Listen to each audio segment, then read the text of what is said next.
baby. Talk to me, tell me your sign. You're switching sides like a Gemini. You're playing games and now you're hitting my heart like a drum. Yeah, baby. Why you play the love? Guess on my side, we gonna rock this town alive. I'll let her rock me up, till she knocks me up. She walks like she talks and she talks like she walks. Everybody now. She bangs, she bangs. Oh baby, she moves, she moves. I go crazy, she looks like a fly, but she stings like a bee. Like every girl in history. She bangs, she bangs. Redo. I'm sorry. No one ever looks so fine. She reminds you that a woman's got one thing on her mind. Oh, good afternoon, everyone. Oh, we are that podcast? For a second, I thought I stumbled in the wrong set. That's exactly what we do. I don't know what you're talking about. Was anything that just happened out of character for why is this a thing? I'm not sure. I don't know. That was right in my wheelhouse. I'm not so sure either. Thank you to William Hung, our house band today for playing us in. Dude, I guarantee you William Hung would come on this podcast. I guarantee you. Doubt it. What? So let's ask him. Can we get a hold of William Hung? Yeah, I'll shoot him an email. Does he have people? Oh, he's got it, right? He must have people. He must have person. For a while there, William He Hung... must have person. Oh, my God. That's what Nick said. For a while there, William Hung was like the third most successful American Idol contestant of all time in terms of record sales. Because of a song. Yes. Yeah. It was like Kelly Clarkson had the number 1 album, and Carrie Underwood had the number 2 album, and then the number 3 album was William Hung. And he put out like 1 album. Yeah. And it was called Inspiration. Oh, no, I take that back. He had 2 albums. He also had a Christmas album called Hung for the Holidays. Love it. Love it. And also a 2009 album called We Are the Champions, where he did... Please tell me it's all Queen. No, he just did We Are the Champions, Free, Rocket Man, Shake Your Bon Bon, and She Bangs Yet Again. Because Did he write that song? No, it's a Ricky Martin song. Okay, so he just sang it's a cover. Okay. Well, okay. It's a little context for you, Nick. Do you not understand why this is so funny? No. Okay. Okay, he doesn't know who William Hung is. Okay. No, I know who William Hung is. I know American Idol. So he came on and auditioned with She Bangs.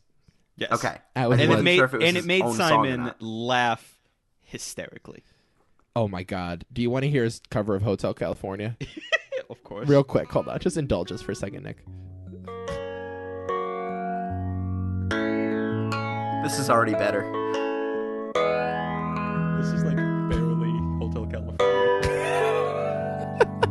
This is like some beginner's instructional video for how to play piano. And it's like, learn how to play the Eagles in 5 minutes. The Eagles kind of suck anyways, so. On the dark, there's a highway. Cooling in my air. Won't smell of colitas. How great is the echo effect on this? Through the air. Look at the reverb. I went there in the distance. I saw a shimmering light. My head grew heavy and my sight grew dim. I had to stop for the night. As you stood in the doorway. Oh, that's amazing. I heard the mission bell. I really want to hear his Rocket Man, because I want to know if it's better than the greatest cover of that song ever. Shatner's? Yeah. No one's beaten Shatner. I could get into that, though. I'm not going to lie. And I think it's going to be... You said you could get into it? Oh, yeah. Well, then let's. Well, you also loved, like, pen, pineapple, apple pen, didn't you? No, I hated that. 0 hour, 9 a.m. 9 a.m. is 1 syllable in William Hung world. As I cry by then. We're having a wonderful time. Just happy to be here. I miss the earth so much. I miss my wife. Wait for it. lonely out in space. No kidding, William. It's lonely where you are in space. In time, let's flight.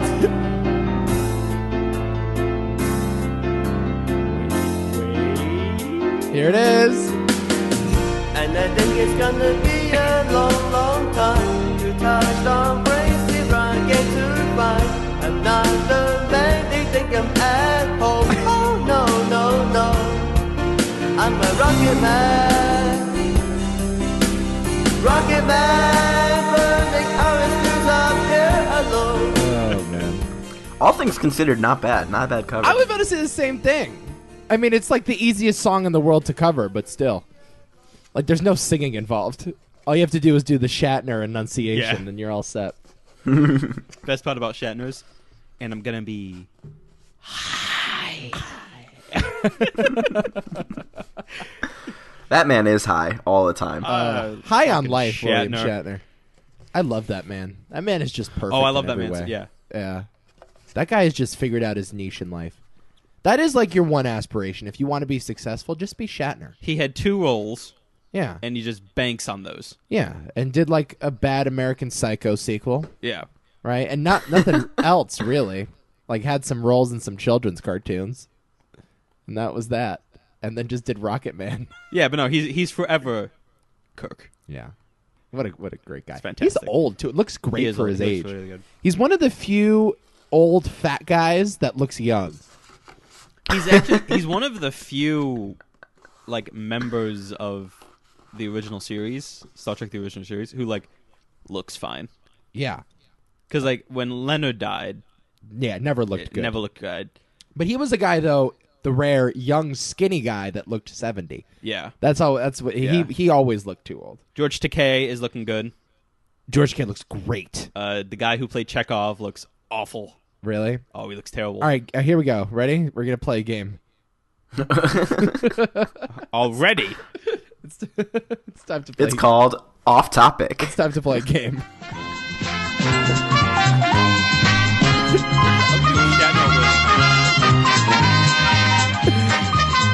It's time for How Old is William Shatner? I hate this. I hate Are we measuring his age in Drew Careys? No. How old is William Shatner, Nick? Oh, he's got to be 72. All right. Zach, how old is William Shatner? Star of Star Trek. Well, it's been... The original series. Yeah, I'm doing it. It's been about 50 years. And I think he was 20-something at the time. Okay. So I'm going to say 73. 72. Oh, yeah. Okay. I'm going to just guess 73. Oh, no. One year older than No, Nick legitimately, guessed. I didn't hear what he said. Okay. I'll go 75 then. Okay. I swear to God, 72 it's 75. and 75. I swear to the God, it's actual 73. age of star of Star Trek, William Shatner, is 87 years old. No. That's not right. There's no way William Shatner is close to fucking 90. He's a shambling corpse. And looks phenomenal. How great does Shatner look? The dude's 87. 3 years from 90. Wow. What year was that dude born? 31. Dude, with 19, the Depression was happening. Dude was born in the Depression. Lived through at least 2 world wars. Yo, get this. You ready for this? Or 1 at least. At least, what are you talking about? 1 world war. Are you A ready lot for of this? other wars. A lot Are of you oth- ready for this? Yeah. He's older than Larry King. Whoa. How old is Larry King? You just blew my 85. You blew my fucking mind. That's amazing. And Larry King has looked 90 since like the 80s. he was 2 close. years older than Larry King. It means he was close to 40 when he was on Star Trek. Yeah, when he got his starring role. When he got like his star-making role. That's insane. Isn't that crazy? What was he doing the first 3 decades of his life? A lot of coke. A lot of coke. No, he looks incredible. And again, he's overweight, which is what makes it even more impressive. Whenever you look fat and young at the same time, I'm very impressed.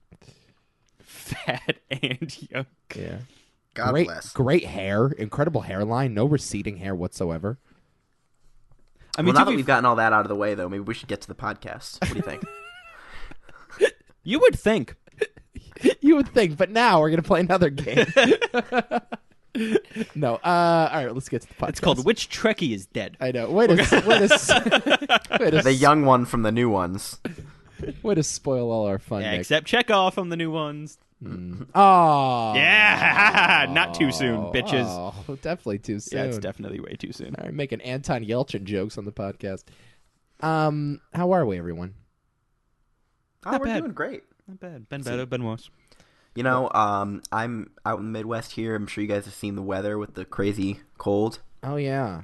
And we were on the edge of it, so we weren't -50, but we were like 0 degrees for like 4 days straight. Yeah, a good friend would have probably called you to be like, stay safe out there, bud. No, it's fine. It was fine. Okay. But a today better friend would only go to the funeral. So, I mean, really. he's not wrong. Yeah, that was my plan all along. It's a beautiful 60 degrees now here in Cincinnati, Ohio. Yeah, it's going to be So- 60 degrees here tomorrow. Yeah, it's lovely. It's 50 now. Close to 50. Can't complain. It's been a good day. How great is global warming? Oh, fantastic. It's great and so depressing. It's the best. Except for when it makes it 0 degrees for 4 days straight. Yeah, Yeah, and when it well- kills 40 people in Chicago and Detroit Right, combined, right, yeah, probably right. not great. But see, here's the thing. Chicago and Detroit, if it's so cold, murders probably weren't happening, but people died anyway. So maybe they're just at a net number of deaths per interesting. year. That's an interesting You know what I mean? thought, yeah. So the way I look at it is they were dying anyway. Jesus, Zachary. Jesus. I'm in a mood. You know, I'm sorry. I was following you until you said that. I was with you. you. Were with me, you were with me up until that point? Yeah. I was going with you, yeah. Yeah, you had I some was good thinking, William I was Hung thinking, points. wow, global warming kills murder. And then you were like, they were going to die anyways. And They were that, probably that, going to die anyway. Wow. What a statement. Global warming kills murder. Yeah. Wow. I'm sure there's a chart out there that can back that There up. should be a governor that runs for that.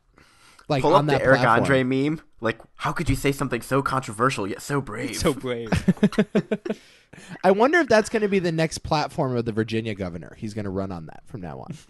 Yeah, I don't think he's going to run again. Well, we'll find out. He goes, no, global. We're just going to pump CO2 into the air in order to kill murder. I like that. It's the war on murder, everyone. Well, no, but then you can't go too far.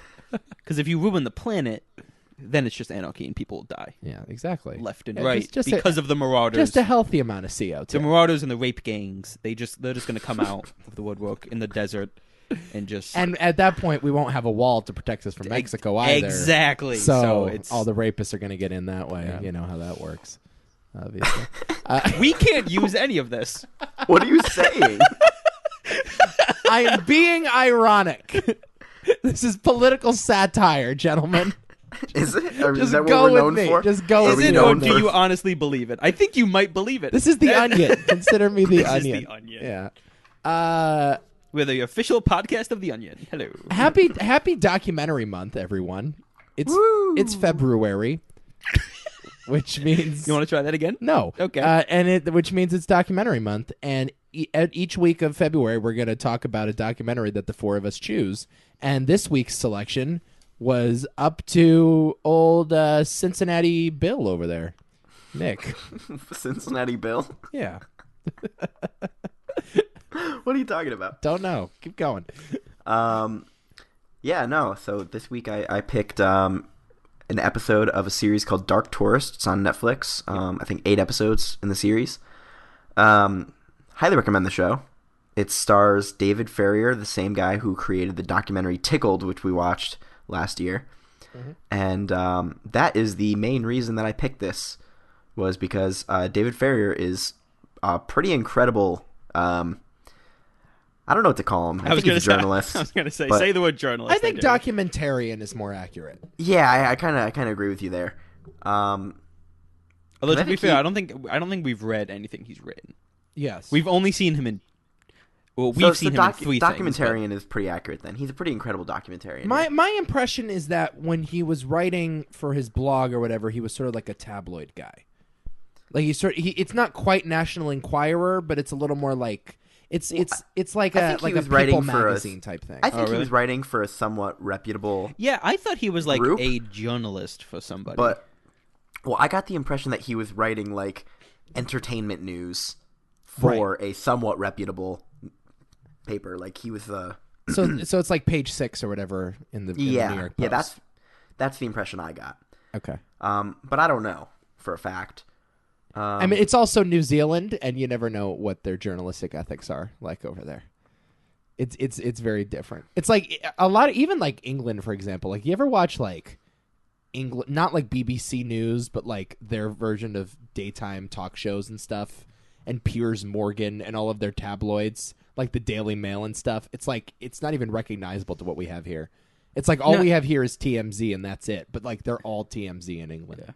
I mean, so I just looked him up, and he's appeared frequently on 3 News in New Zealand and on New Zealand's Nightline. Okay. So, and then he made, documentaries and things like that. But so I think he is like an actual like journalist. Yeah. What he who does, just focuses on stuff that becomes documentaries. Now I think that's sort of what he's happens. more of a Michael Moore character. Though. He is. It's like he's always the center of his own documentary, and he's more of like an MC storyteller type, rather than I'm just gonna let the subject speak for itself, which is fine. I mean, like, it's its own thing. Like, I think Michael Moore is really good at what he does too. Yes, so I think documentarian is the more accurate term. Nonetheless, all 3 of us really like David Farrier and really like Tickled. Yeah, and it was a matter of time before we went back and revisited some of his stuff here. So this episode that I picked here, the main reason I picked it was because of he goes into this region of the world called the Stans. It's in between Russia and China. It's like Kazakhstan is the largest one, but there are 4 other smaller Stan countries. The other one he visits is Turkmenistan. Yep. Yes, but then there's like Uzbekistan and he only goes from. Well, that's Kazakhstan. Yeah, he only goes from Kazakhstan. Okay. He only goes to Kazakhstan and Turkmenistan. Yeah, he only goes to those 2. But the main reason I really picked it was because of Turkmenistan. Yes. This is a closed-off country that nobody goes to. It is essentially a North Korea. It's like a poor man's North Korea. Yeah, well, I don't know. But is it? They seem wealthier than North Korea. Well, yeah, maybe they're wealthier, but like the leader is not as crazy, even though it's a very similar character to Kim Jong-un. Yeah. It's like a North Korea light. Yes. Exactly. And it's sort of this closed off country, and he's going there in the midst of them celebrating essentially their own Olympic Games, except nobody's there. He's the only journalist there, period. Yes. And these Olympics that they've put together cost more than the Rio Olympics did. So they're all that more extravagant. Right. Yes. And nobody's there to watch it. And the city is a ghost city. And except the people from Turkmenistan. But even I feel like so, I feel like they're forced. Right. They aren't there by choice. But the funny thing about it is, not only is it a ghost town, it is the most incredible looking city I think I've ever seen. I have here in my notes, they described it as North Korea crossed with Las Vegas. Yeah. And they had all of these world record buildings for records that nobody wants. Like the largest indoor Ferris wheel. Which was controversial because all they did was carve out a shell in the shape of a Ferris wheel. So technically it was housed indoors, but it wasn't really like in the spirit of the rule indoor Ferris wheel. Do you know what I'm saying? Right. Oh yeah. Right, yeah, that right. was one of the ways that they got around it. And he even said in the documentary this was a controversial selection for indoor Ferris wheel. So we got a Cass's ass. A cat's ass. A Cass's at. Cat's Cass's ass at. in her face. Yeah, it was funny. I turned to Zakk when we saw this, and David Farrier goes, "Yeah, this president whose name I'm blanking on now." It's like you would be able to pronounce it anyway. Good point. The president in the middle of Turkestan, Turkmenistan. whatever, is very fond of collecting Guinness World Records. It's like one of his collections. Yeah, as he said. And I go to Zakk and I'm like, if I was like 11 or even now, and I was the president of a country. No, you didn't even say that. All you said was, if I was the president, I would do that. Yeah, I would do the same thing. I wouldn't want random world records. Why not? I love the Guinness World Record book. Right, like if you were a dictator with supreme control over all of the funds for a nation. Yeah, I would take care of the homeless first, but then... You would make like the largest McDonald's. I would seriously invest in cool architecture. I think cool architecture is awesome. And it's one of the things that America doesn't have is cool buildings. Well, but they have... What are you talking we don't about? have... Okay. We don't have cool No, buildings. we do. We just have few of them. Like what? The Chrysler building is gorgeous. Okay, it's a tower. Big frickin' whoop. How about like all of Washington, D.C.? I mean, It's all right.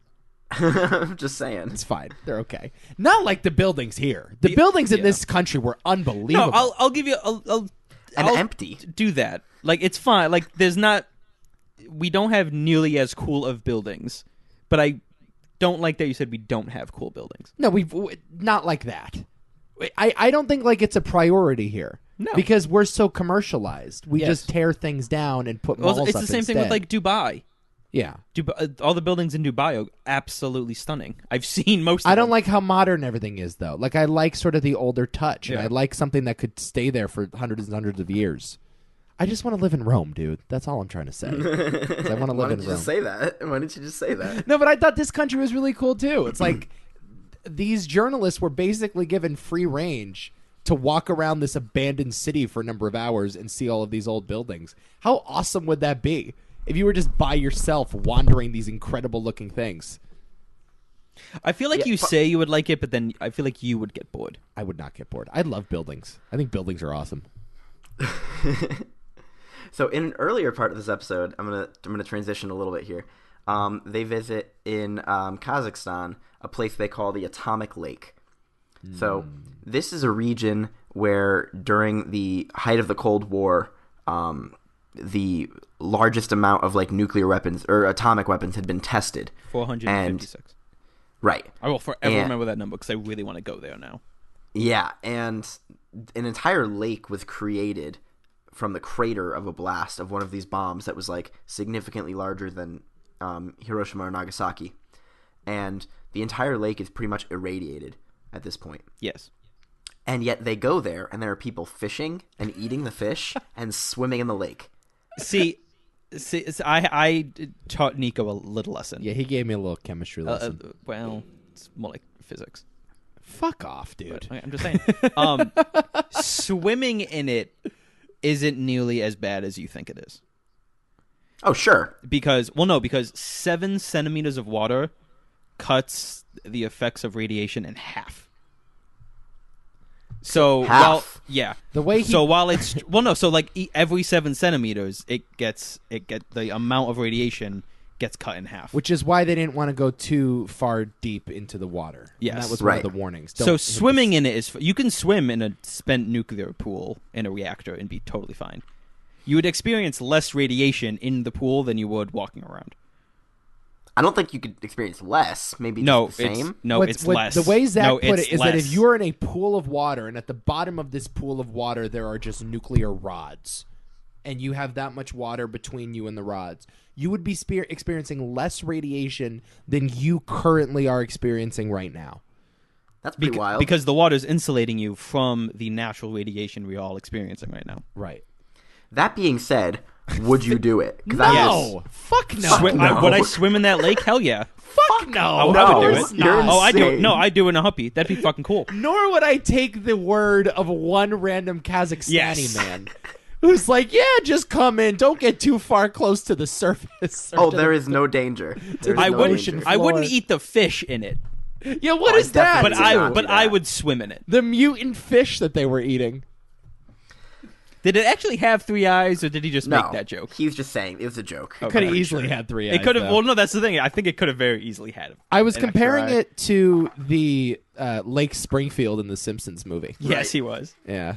When Homer, Bart is poking the eyes of the toad or whatever. yeah, it was and with the Homer stick. dumps the nuclear silo into the. No, it wasn't. It wasn't even a nuclear. It was just full of pig shit. No, there was some nuclear shit in there too, wasn't there? No. Oh, it was just that. No, it was just all the poop from Spider Pig. When they started swimming in the lake, all I could think of was George Carlin, like, we used to swim in sewage. Like, it's the only thing that could come to mind. And I was like, yeah, maybe it's good for them. I don't know. Maybe a little radiation never hurt. But It builds character. Right. Builds character. That being said, I would not do it. And then, so they're asking the tour guide. This is what I love about David Farrier, is that he's in a country where he could easily be detained, tortured, probably killed Definitely. for saying the wrong things. In this entire episode, he's in these countries. And he just point blank asks the guy, he's like, so there are definitely, like, children who are born, like, deformed and fucked up because of this, right? And the guy's like, no. He's like, oh, no, there definitely were. Like, you're lying. Like, just confronting him outright. Well, no, I don't think in Kazakhstan. It's in the other one with the knockoff Olympics. That's where you get arrested in Sure, Kazakhstan. but In Kazakhstan, sure... he said that he didn't know if the tour guide was saying that because he is the tour guide, or if the government is like telling them no, it's fine. There is, even though there is evidence, and there are people who talk shit about it all the time, and nothing happens to them. there are definitely layers of corruption and Yes. lies going on here, though. Like, No, there's, there going on. is, but I don't think I don't think he was at risk of going to prison for it. I think if a particular phone call was made, I'm sure some bad things could have happened to this man. Still at a more significant risk than here. I don't think by there's. any yeah, means. I don't I think- think I the think he First was- Amendment is that. I think he was more in danger being Robust. gay than he was talking about the effects of No, radiation. That's the other thing about David Farrier, which I loved, but we were also like, yo, you fucking idiot. You're going to these underdeveloped dictator regimes, essentially, and you're wearing these short, pink pineapple pants Right. that, like, rode up to, like, midway through his thigh. And it's like, dude, like, do you understand where you're going in the country right now? They might not look so kindly on your wardrobe choices. I respect the hell out of it. Like, it was ballsy, but it's also like, dude, do you know where you're going? So it's incredible. And then so they actually do go to an orphanage, and they go see some basically children who were born very deformed, and this is a pretty sad part of the episode. It was so depressing. It was like, Nick, why did you make us watch this? We were wondering at the time, we're like, oh God, now we have to talk about these deformed children with oversized heads and are paralyzed. Well, part of, in the spirit of our show, Why Is This a Thing? I really wanted to talk to you guys about David Farrier and the series Dark Tourist in general, and just say, do we need this? Why is he doing this? Like, this is much different than Tickled, right? Well, no, it's the same sort of spirit as Tickled, isn't it? Sure, same spirit, but I think that's more just because David Farrier. Right. But it's a different premise, and like, for example, swimming in that lake, eating that fish, what is he trying to prove? That's one of the problems with the show, I think, and it was maybe this is why I felt so weird during that orphanage scene, is they just spent 20 minutes doing gimmicky stuff in Kazakhstan and laughing about, oh, I'm getting too close to the nuclear blast, and oh, I have to wear this mask. Am I going to die by swimming in this lake? And we think it's so cute and clever and funny. And then 5 minutes later, they're asking us to buy into his quote-unquote real journalism. And it's like, oh, really? All this shit that we were just playing around with like it was a slinky? Like, now this is actually a problem that's affected the people of the region. And I think that's one of the greater problems with the show. Not to say that I didn't find it entertaining. I do find it entertaining. And I think the guy is, like, really good at developing entertaining documentary premises. It's when you ask us to now care about the human rights that you have been playing around like they're toys in your toy chest. Right, he's being a tourist, but then he's also trying to be like a journalist. Right, and it's almost like pick a side. It's one of the problems that I have with Vice.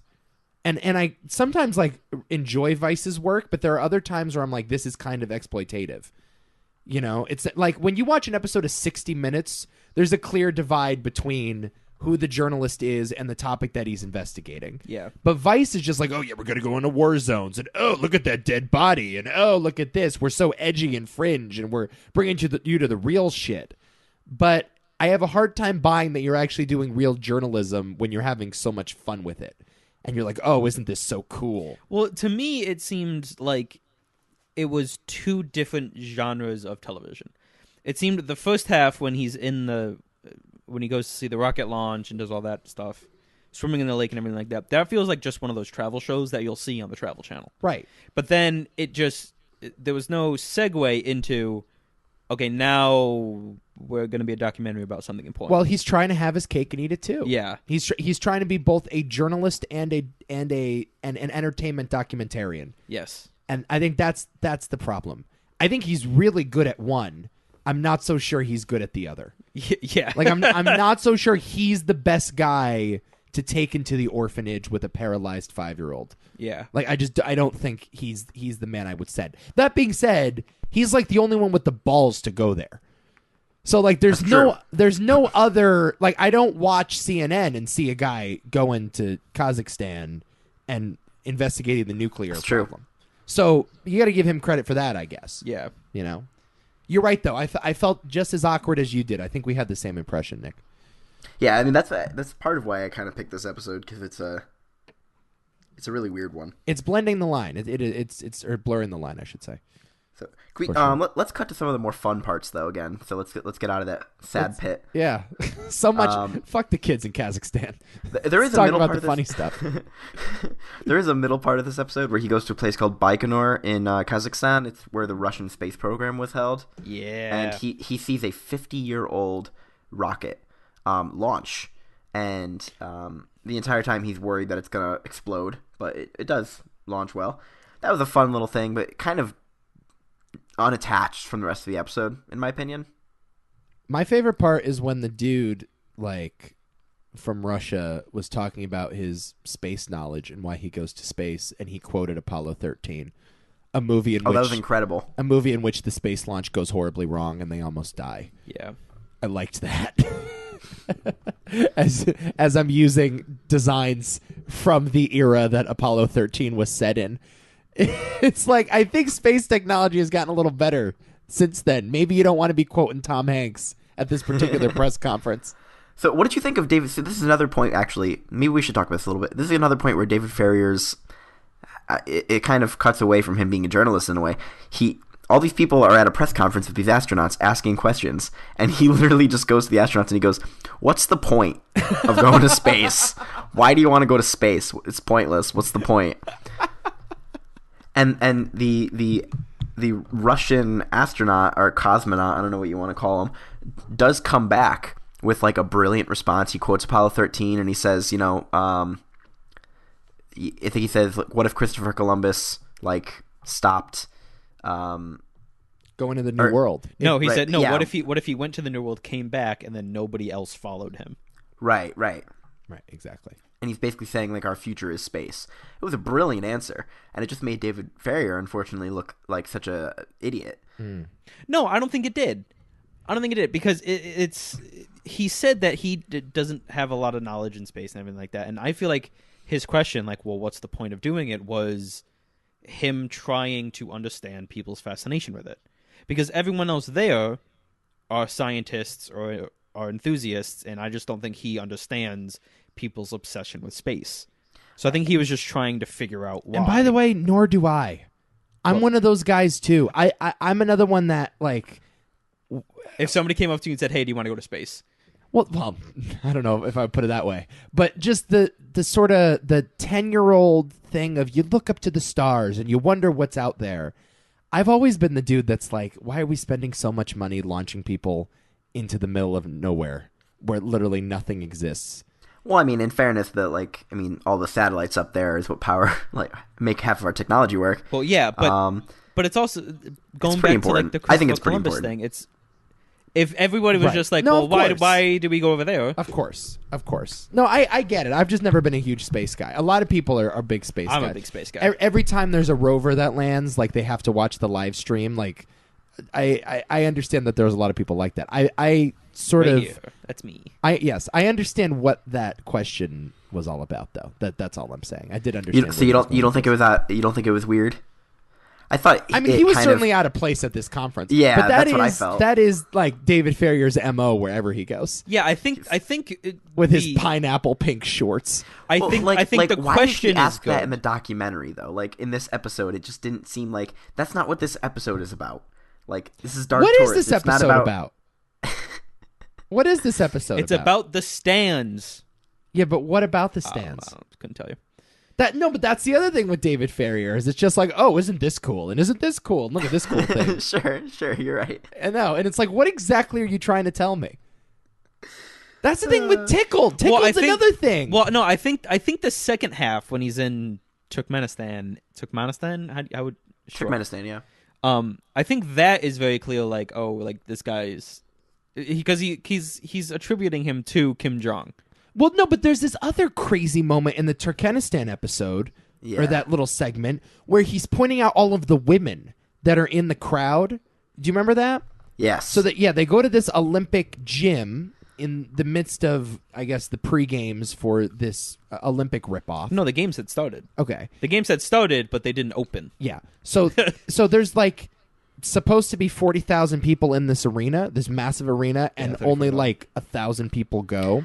And he starts panning the camera, and he says, yeah, there's no press. We're the only press in the press box. They have these press boxes, which is incredible to me. There's like probably like, I don't know, 100, 200 press boxes, and they're all empty except for him just sitting in the middle. Right, smack dab in the middle of just empty space.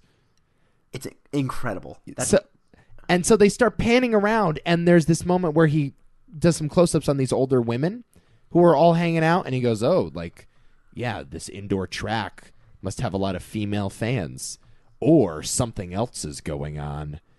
It's like, you want to tell me what that thing is? You want to speculate, not just keep it all vague and shit? Well, what else is going on? It's like either you want to get to the bottom of this regime or you don't want to get to the bottom of this regime. Mm-hmm. But his instinct as a journalist is always, let's look at the cool building and let's look at the cool fire pit and let's spend 5 minutes about my ripped up hand.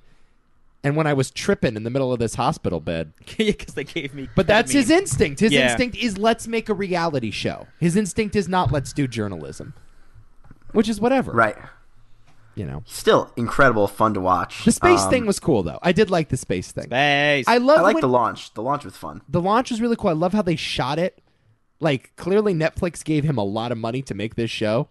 Like, the production value on this show is incredible. It's like there's 10 drone shots for each one scene.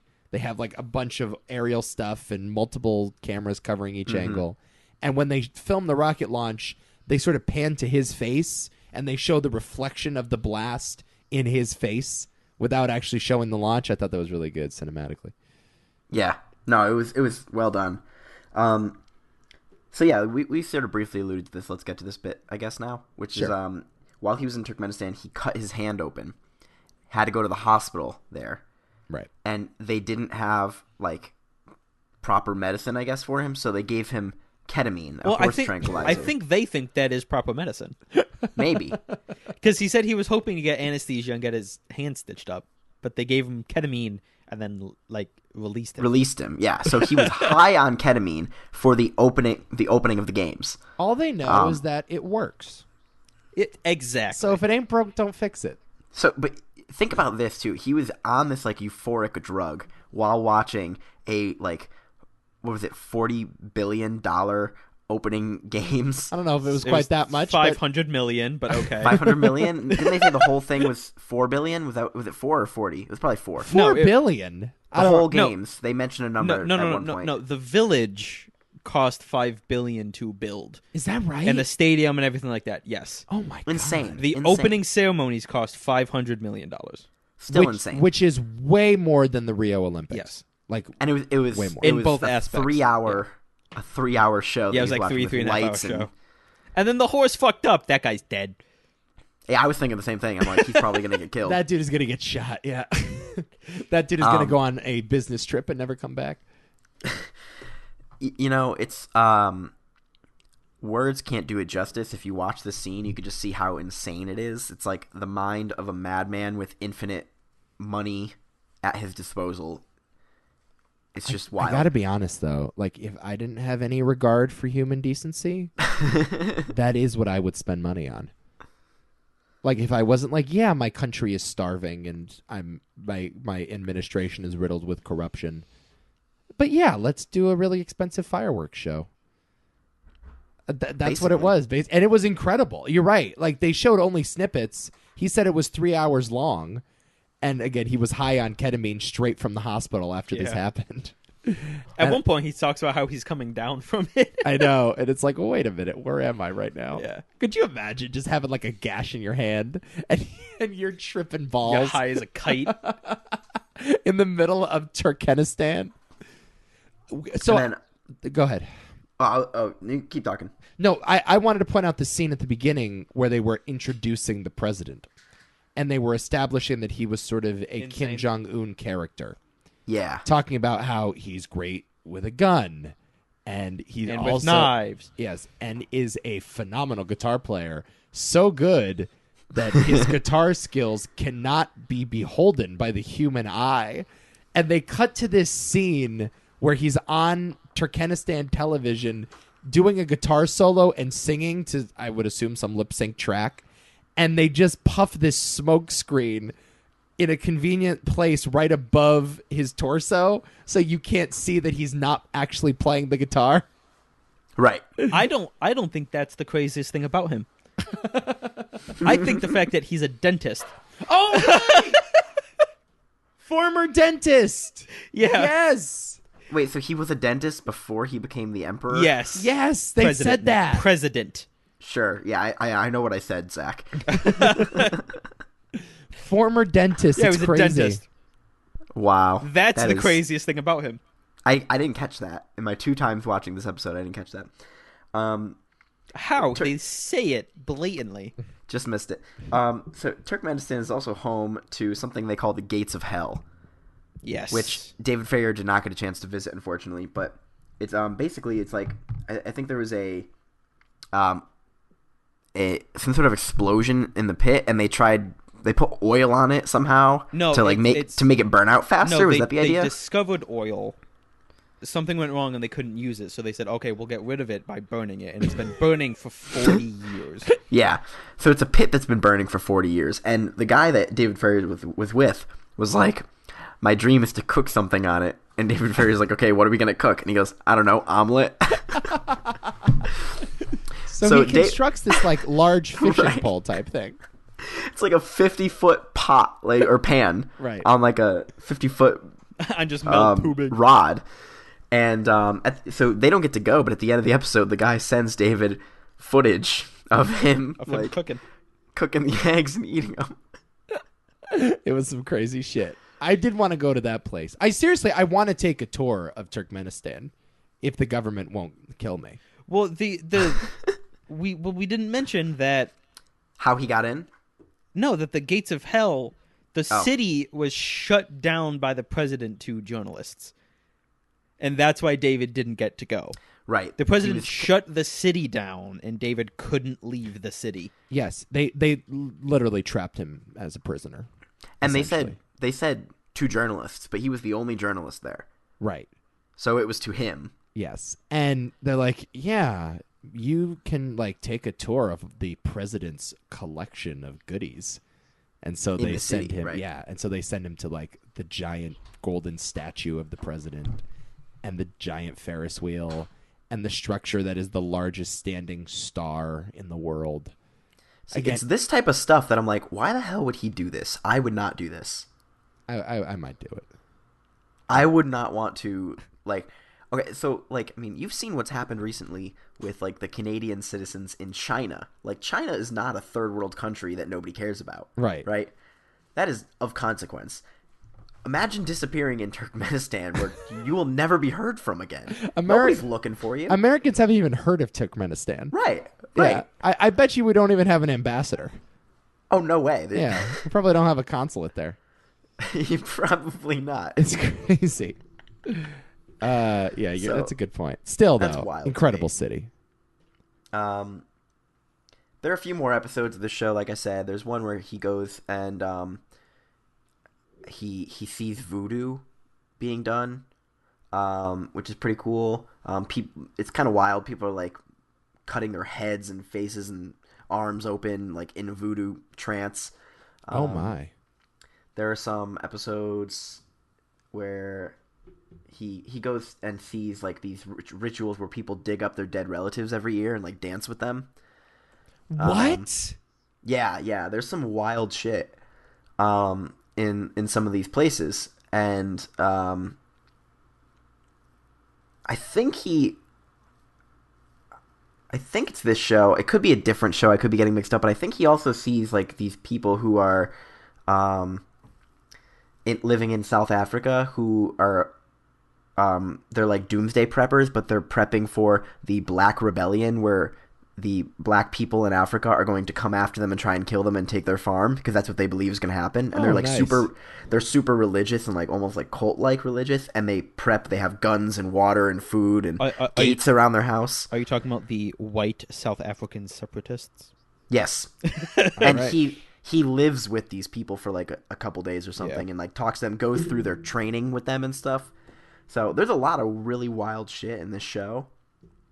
Yeah, I would recommend checking it out. I would also recommend from the episode that I've seen. It's very well done. Like, again, the production quality is top notch. Netflix clearly poured a lot of money. Yeah, I mean, don't expect Michael Moore shit, but it's very good. It's a good show to watch. Yeah, I know we spent a lot of time just saying how he's not really a journalist, but that's not the point. Right. No, it's an entertaining travel show is what it is. He's as much as journalist as like Bourdain was. Right. Sure. No, that's Like, actually no, sure. but it is actually an apt comparison. It is, because Bourdain never went somewhere because there's a war going. No, he went somewhere to eat the food, and then he showed people what it's like to be there. Right. That's what it was. Yeah. Oh my God, Bourdain's show was so good. I Bourdain's show was just great. I guess in that sense, if his goal is not to show you what Turkmenistan is like, but his goal is to show you the experience of a dark tourist, these types of people who do these trips, then I guess he's doing a good job. Well, but I think that's the whole point of the show. Maybe. Because like watching it, it's because I'm sort of like that. Watching, I was like, "Ooh, I'd like to do that." The thing is, if the star of the show is really these dark tourists, then he's not giving them quite enough time focusing on that. So, well, because I don't think he's going with them. I think he's going to places that these people might like almost. Yeah, it's interesting. So check it out. Yeah, I just really like the show, so I wanted to share it with you guys. Cool. Sounds good. I think we're done today. Unless we want to play one more game. I don't know. What could we play that game today? How much is Turkmenistan worth? Yeah, let's try it. All right. I don't know if you're going to find a number. Oh, many Turkmenistan. All right, let's play.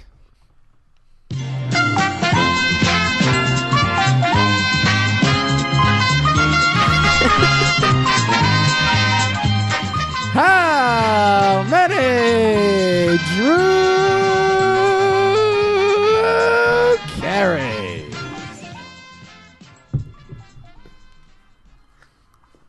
All right, let's try it. Wow, Nick has like a serving wench. That's impressive. She just called Michaela a wench. I called Michaela a wench all the time. I really hope you don't. Nick, yeah, I do it to you. Yeah, I know. She just stepped in silently and gave me a cup of coffee. Nice. After he Very just thoughtful. drank a cup of coffee. Oh my God, that's like I love that mug. that is a chalice. What are you drinking? Oh my That God. is beautiful. He's like drinking out of stone. See the little spikes on it? It's got little spikes. Yeah. They're kind of sharp. Wow. I love that. Where'd It's you like get a that medieval mug? It's so times thing. it's so the homeless people don't sit on them. No, Michaela's friend, Molly, actually, she's a Potter. sculptor, I guess. She Sculptor, made potter. that? She made Michaela and I both mugs. Yeah, this Oh is my mine. God. Oh, that's cool. Michaela's is like a multicolor glazed one. It's very cool. That's Does incredible. she do commission work? She does. Yeah, you can She on follow her on Etsy? Instagram. Sure she's I will on find Etsy, I will find her Instagram by the end of the episode. I will give Okay. her a quick shout out. She does great work. Oh, good. Speaking of Instagram, how about you give us a follow on Instagram? At Oh yeah, we're doing that now. Too Many Thoughts Media on the old Insta. Give us a follow. We're building a little community, and it's happening one step at a time. Also on Twitter, at TMT_media. I just realized I wasn't actually following us. Well, please do that. I just did. Thank you. So, and if you want to follow Molly and see her artwork, it's Molly McGuire Ceramics. Want to spell that? Molly Yeah. McGuire, McGuire Ceramics. Cool. So give her, check her out. Give her a follow and a like. Why not? So the president of Turkmenistan's name is, oh boy, Gurbanguly Bedammedo. I think you forgot doctor. You're right. DDS. So we're gonna go with maybe his net worth. How about that? If you can find whatever you can find, I'm gonna look for it. whatever you can find. I'm gonna look for it.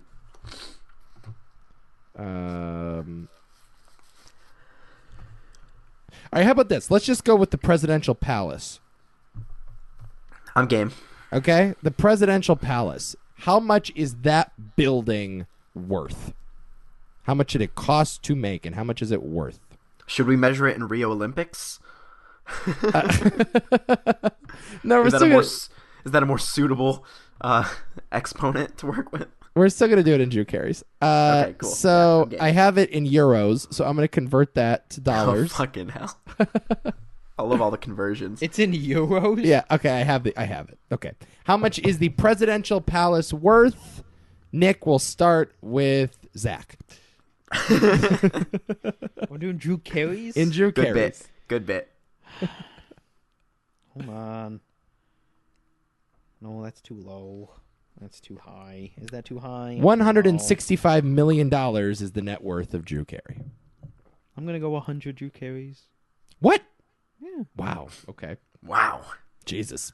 100 Drew Careys. Yeah. You're saying the one building is worth billions of dollars? Well, $10 billion? billion? well, It's worth like Actually, no, that's 16 billion, isn't it? it would be 16 and a half, but it's worth like 6 Howard Schultzes. who? The founder of Starbucks. Okay, you're too high. Guess again. No. Guess that's, again. that's my guess. I'd like you to guess again to make this more dramatic. I would like not to. Guess again. It's a building. It's one building. Okay, It's literally a building. You wanted some So context? how much it was to... A house in Beverly Hills is $10 million. All right? So guess based on that. So how much the building The cost building is to wor- make, yeah. not how much the presidential palace is worth. Because they have things inside the palace that are going to be worth more. They hold the funds. What I'm telling That's you it's got- is that how much the $60 building billion cost. is way too high. How much the building cost to build? It's way too high. $16 billion. How much it cost I don't to know what build. the answer is. I just have a number. Well, I need to look up the building. No, you don't. Yes, I do. I can't go. It's a big building. It could be a house. I don't know. It's a shack in the woods. It's like, You're gonna find the number. I bet you. No, I'm not. I bet you No, are. I'm not. Nick, take a guess and be reasonable, will you? I'm going to say 5.5 Drew Careys. Okay. Not reasonable, is it? Well, it's better. That's like what, $700 million or something? Yeah. Okay. I think if this guy can spend 500 million on opening ceremony, he could spend a little more in his palace. Okay. Do you have an answer yet? I don't know. Now I gotta do math. Hold on. You don't have to do math. That's a silly I game. do. Just take a No, guess. I do. I'm gonna say 3. The Super Bowl's today, dude. 3. We got shit to do. 3! All right. How many times do I have to fucking say it? What's that equal? 3. About 500. $500 million. Okay. The actual net worth of the palace is $268 million. Zach, you just won. Congratulations. He should have lost so hard. Good job, Zach. I'm not happy about it. Nobody is. We gotta go. We gotta get out of here. I have prop bets to wager. Oh, God. I have a lot of money Yeah, to lose on the Super yeah, Bowl. we should be good friends and support Nico's gambling. Please do. I finally won big last night. It's the first ever big bet that I've won. Yeah, and you're gonna lose it all. Yep. You know, you should start a GoFundMe for your gambling. Yeah, but yeah, good point. I should do that. Just ask people to give you money to gamble. Thank you, Patrick Mahomes, for coming through last night in the MVP race. Today, I don't think we'll be that lucky. Yes, follow us on everything at TMT_media and Too Many Thoughts Media on Instagram. You can find both of those links at the website, toomanythoughtsmedia.com. I think that's it. Nick, you're streaming, right? Yeah, I didn't get to this week because I had work, but Okay, but this is a thing that you're doing now. yeah, I'm gonna start streaming. I've been playing a really bad game called Knack. Well, that's a great selling point. Yeah. Yeah. But but it's fun. It's a fun stream, you know. Sure. And yeah, I'll be doing this for a while. So check it out if you got some time. And they can follow you on Twitter at TackySlacks, and they can see all of your updates, right? Correct. Wonderful. That's good. And yeah, everything else, same as usual. All of our podcasts available on that website. Subscribe to all of them. Rate and review. I would really appreciate that. And that's it. We may be taking a break from documentary month next week for a little surprise, but that is still TBD. Yes. So things are in the works. Yeah, we apologize in advance if we do take a break for documentary month, but we will pick it right back up. Old Nick McAgent Pants has been doing all sorts of work. That's Coordinating, planning. You're really good at this. Thanks, man. Yeah, you'd be a great secretary. Thanks, man. That's it. You got anything? Nope. No, of course not. Do I ever? You're married now. That's One day. This dude forgot his wedding ring today. I did. Yeah. No wedding ring. So he's single for the day. Ladies, hit him up. until I get home in about 15 minutes. It's a short window. Yep. That's it. Go Rams. Love you. Let's go Rams. And until next time, you've all Suck been it, Pats. so naughty. No. No, sorry.